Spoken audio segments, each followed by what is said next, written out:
sans forcément recruter ailleurs. Donc ce sont nos membres, à travers les sous-préfectures, les préfectures, les régions jusqu'au niveau national, que nous avons pris au nombre de 6 000. On a estimé 24 000, c'est-à-dire près de 24 000 bureaux de vote. Quand vous avez 6 000 observateurs, ça veut dire quoi? Un observateur peut observer 4 bureaux de vote dans un centre. Donc c'est vraiment suffisant pour avoir une tendance sur le déroulement. D'accord. La société civile a de l'expérience dans ce domaine d'observer les élections. Cheikh Sadibou Ndoye. Oui. Une question, un commentaire à ce propos? Je dirais une question parce que je le dis en connaissance de cause. Ça n'a jamais été forcément cela, les années passées, de voir la société civile se réunir, se retrouver au sein d'une synergie. Je ne dis pas que ça ne s'est jamais fait, mais pour cette fois-ci, la presque totalité des plateformes se retrouver en synergie. La question est de savoir qu'est-ce qui a prévalu cette initiative pour que vous retrouviez au sein d'une plateforme sans qu'il y ait écrit, quand nous savons que souvent il y a des petits soucis au sein de ces plateformes de la société civile. Est-ce qu'on a tiré les leçons du passé? Oui. C'est un renouveau au sein de la société civile. Vous savez, si vous constatez, aujourd'hui, la société civile guinéenne est dirigée par une nouvelle génération. Et les anciens qui ont dirigé la société civile, beaucoup se retrouvent aujourd'hui dans les rayons du pouvoir et certains, à cause de l'âge, ne peuvent plus exercer les fonctions. Nous sommes engagés, tous jeunes, à mettre derrière nous les clivages, les divergences qui n'ont pas permis parfois à nos aînés d'atteindre un certain objectif qui pouvait forcément les amener vers l'unité d'action de la société civile. Aujourd'hui, je peux dire ici avec fierté, nous avons réussi cela. On a réussi à mettre tout le monde ensemble, sans exception aucune, toutes les plateformes, pour conjuguer les mêmes verbes, pour tenir un même discours, pour tenir une même voix face aux préoccupations de notre nation. Alors, aujourd'hui, il faut dire clairement, nous avons observé les élections, nous avons constaté quelques irrégularités, nous avons fait 2 déclarations. La première déclaration concerne l'ouverture des bureaux de vote, qui a été livrée à 13h, suite à laquelle quelques irrégularités ont été constatées, mais qui n'ont pas d'incidence majeure sur la régularité. Qui n'ont pas entravé le bon fonctionnement du processus. À l'intérieur du pays, il y avait des bureaux de vote qui n'avaient pas de numéros. Ce qui affecte, n'est-ce pas, la crédibilité des voix exprimées dans ce bureau de vote, lorsqu'on ne connaît pas le numéro. Est-ce que cela a été corrigé selon vos observations? Oui, il y a eu des corrections, parce que chaque fois qu'on a constaté des insuffisances, ou des faiblesses, ou des problèmes, nous avons aussitôt remonté à la directrice, parce que c'est ça aussi l'objectif de l'observation. Exactement, ouais. Nous n'observons pas pour seulement dénoncer, c'est pour corriger aussi les irrégularités qui sont corrigeables.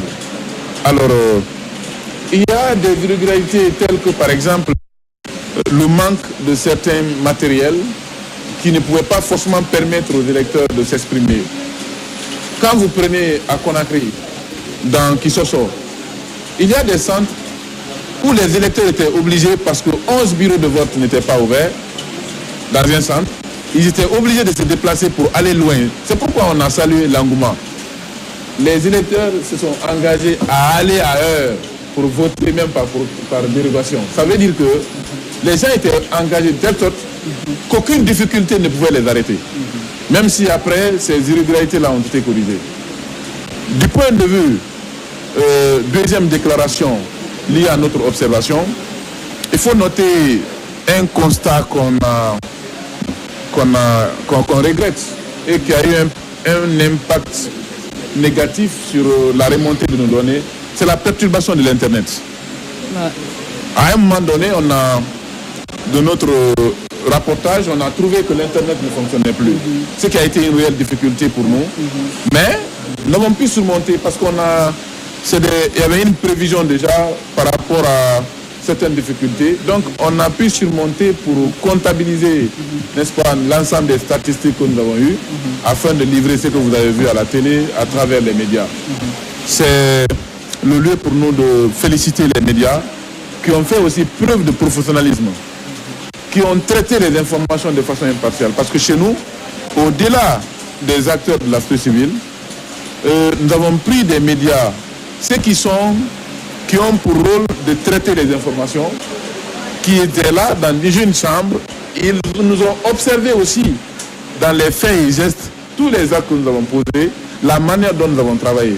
Donc ça dénote un engagement patriotique de l'ensemble des acteurs du pays à faire de cette élection une véritable réussite. La dernière chose qu'il faut saluer, c'est le professionnalisme des agents de sécurité. Vous savez, quand on parle d'élection dans notre pays, tout de suite, on pense au conflit. Parce que les élections ont toujours été synonymes de conflit, synonymes d'altercation, synonymes de manifestations violentes. Il y a eu des moments donnés où, dans le bureau de vote, on déchire l'hydrorat. Les gens s'entre-attaquent. Il y a des jets de pierres par endroit. Mais cette fois-ci, il n'y a pas eu de violence, il n'y a pas eu de violation des droits humains qu'on a constaté de visu, non. Il faut saluer cette maturité à l'endroit de nos forces. D'accord. Est-ce que ce n'est pas parce que le référendum a moins d'enjeux que la présidentielle et législative, même si on peut saluer quand même le déroulement dans le calme, l'affluence et tout ce que vous venez de dire. Nous-mêmes, on l'a constaté sur le terrain parce qu'on a fait le tour de quelques bureaux de vote. Est-ce que ce n'est pas parce que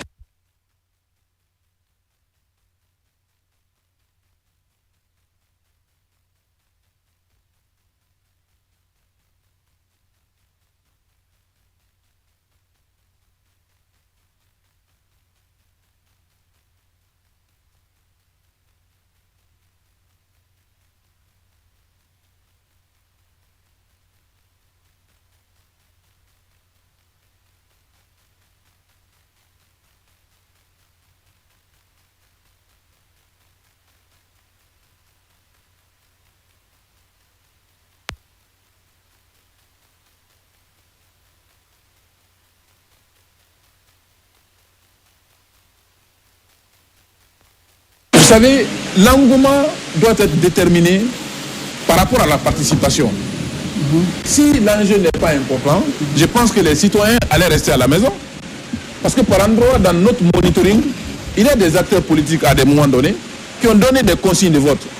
Cela n'est pas admis dans le référendum, parce que ce n'est pas une élection politique. C'est une élection citoyenne où il n'y a pas de consigne de vote. Le citoyen est libre, c'est son droit à décider du sort de notre pays, parce que la question de la Constitution rentre dans les questions de souveraineté. Donc on ne donne pas des consignes de vote. Ça veut dire quoi? Elle concerne tout le monde, oui. Et justement. Alors, une question, peut-être que je ne dirais pas la dernière. Vous avez en place un village, vous vous êtes trouvé dans ce village pour mieux vous mettre arrêté pour observer très bien. Est-ce qu'on peut savoir comment fonctionne ce village que vous avez mis en place? À quoi a-t-il servi? Alors, le village électoral, c'est notre centre de commandement de l'ensemble des opérations d'observation. Situé ici à l'hôtel Riviera, quand vous allez au village électoral, ceux qui ont eu la chance de nous visiter, il y a des compartiments ou des chambres. Il y a la chambre technique et la chambre d'analyse. Nous avons mis ensemble la chambre technique et la chambre d'analyse où les données sont remontées à travers des logiciels installés dans les téléphones des observateurs. Automatiquement, nous avons la précision. Il y a une cartographie qui situe l'ensemble des données remontées.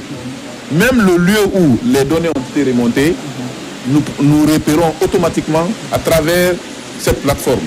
Donc, dans cette chambre, l'analyse est faite et un résumé est tiré.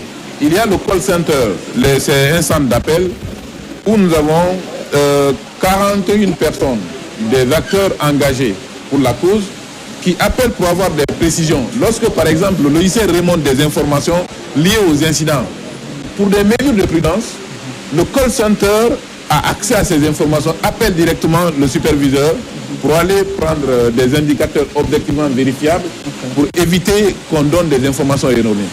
Il y a la chambre politique qui est la chambre de décision.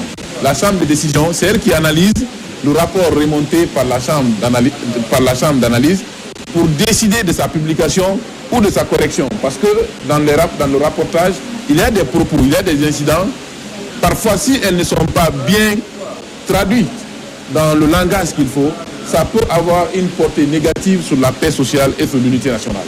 Donc la décision, elle est prise dans la chambre politique pour être analysée et publiée. D'accord. Deux dernières questions rapidement. Parlant d'incidents, il y a certains électeurs qui n'ont pas retrouvé leur carte, malheureusement qui n'ont pas pu voter, et d'autres qui avaient des informations erronées. Nous avions le directeur des opérations ici qui a dit qu'il y avait un délai qui a été donné pour que cela soit corrigé, mais ça n'a pas été le cas pour tout le monde. Quel est le regard que la société civile a porté sur cet aspect? Et la dernière question, la société civile, c'est vrai, elle dénonce, elle propose, mais elle apaise aussi. Est-ce que vous avez un message pour les citoyens après l'annonce des résultats? Comment est-ce que ces populations devraient se comporter? Un message de la société civile dans ce sens. Deux questions. Pour la première question, je pense que la question liée au retrait des cartes d'électeurs, c'est une faiblesse aussi qui peut être corrigée dans les prochaines élections. Parce qu'il y a eu quand même quelques insuffisances constatées liées à ces questions de cartes d'électeurs. Le pourcentage n'est pas assez, mais il y a quelques électeurs qui n'ont pas pu avoir accès à leur carte d'électeur. Il y a aussi certains électeurs qui ont retrouvé quelques petites erreurs sur les cartes. Ce que nous avons d'ailleurs remonté à la directrice, mais l'engagement a été pris pour être corrigé les prochaines fois que notre pays sera engagé. C'est des incidents mineurs qui n'entachent pas la régularité du scrutin. Qui n'entachent pas la régularité du processus, qui ne remettent pas en cause la crédibilité du processus. La crédibilité, comme on le dit. L'autre chose, population.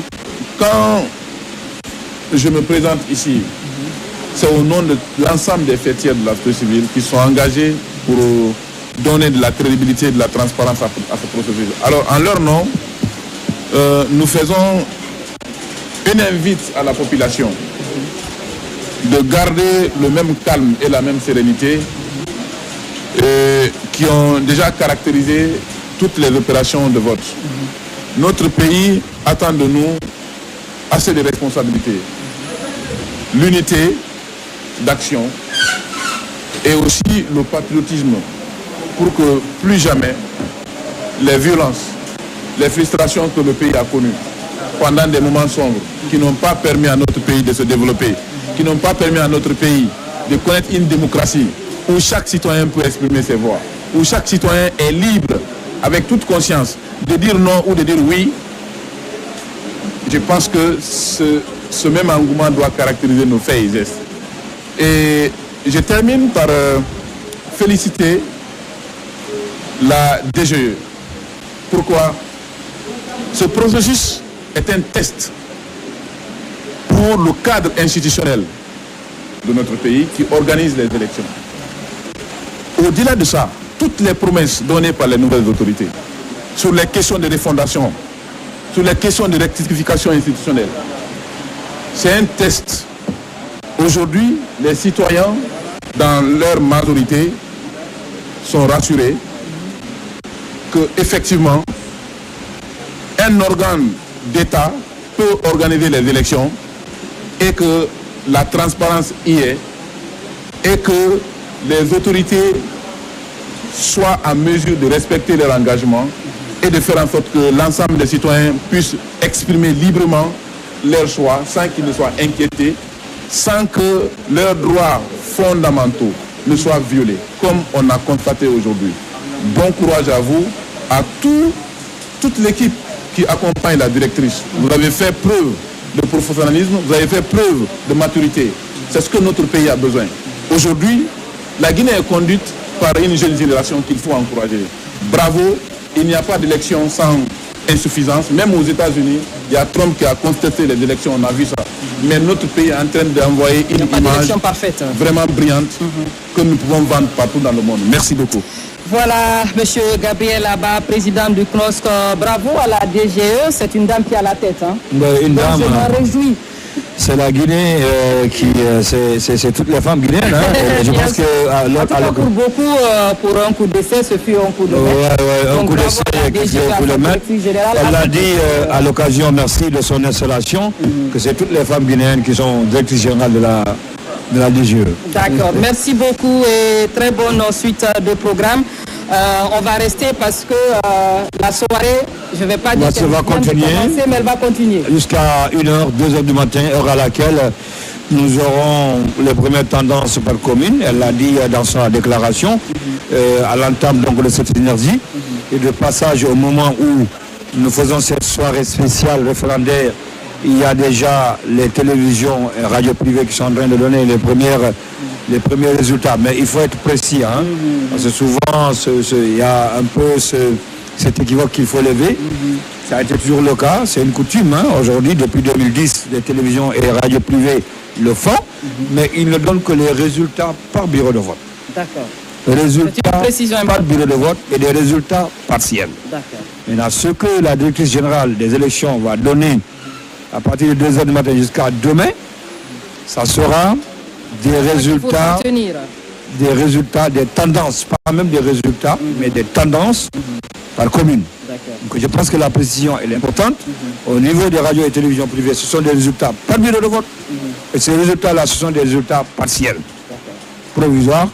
Et la dame, Dienabo Touré, viendra pour les premières tendances, comme elle l'a dit, si tout va bien, je dis bien si tout va bien, à partir de 1h ou 2h, jusqu'au petit matin, jusqu'au lendemain, ça va se poursuivre, les tendances par commune. On va aller prendre nos cafés, nos thés et revenir alors. Naturellement. Merci beaucoup et à tout de suite. Merci. C'est bon? Oui, c'est bon. C'est bon. Comment